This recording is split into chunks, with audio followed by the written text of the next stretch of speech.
Nation MP Barnaby Joyce is not guaranteeing all of his party's policies will be costed before the next election. The minor party is being forced to defend its economic credentials, while Pauline Hanson has quipped about sending her critics to an island. Taking aim at her political enemies. How about we just round them all up and give them an island or somewhere and say, you go and do what you want to do over there, leave us alone. That quip during a podcast interview with former British PM Liz Truss. Didn't we try that with Australia in the first place? Oh, yes.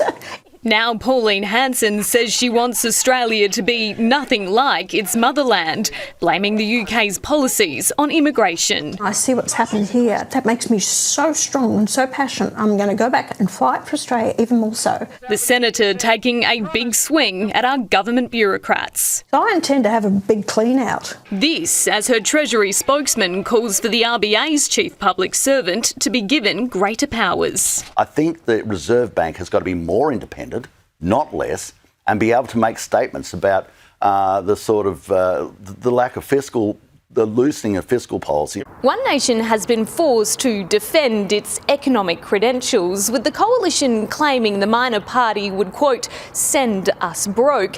But Barnaby Joyce is not guaranteeing his party's policies will be costed ahead of the election. A real trap where they say, we want you to act like a major party, but we're not going to give you the resources. But for now, his leader is ruling out forming a coalition with the coalition. They're like the Neapolitan ice cream of Australian politics. The problem is they all want to be vanilla.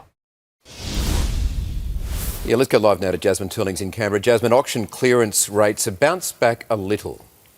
Yes, Michael, and Labor will no doubt be pleased. Some of the heat has finally come off its budget. The nation's just recorded its highest early auction clearance rate in almost 2 months. More than half of homes that went under the hammer this week resulted in a sale. That's the first time we've seen the national clearance rate above 50% in 3 weeks, with Sydney, Melbourne, Brisbane and Adelaide all recording an uptick, though it's a modest gain compared to the same time last year, where the rate was nudging closer to 70%.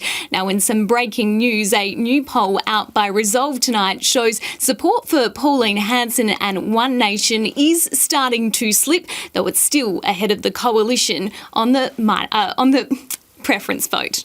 All right, Jasmine in Canberra, thank you.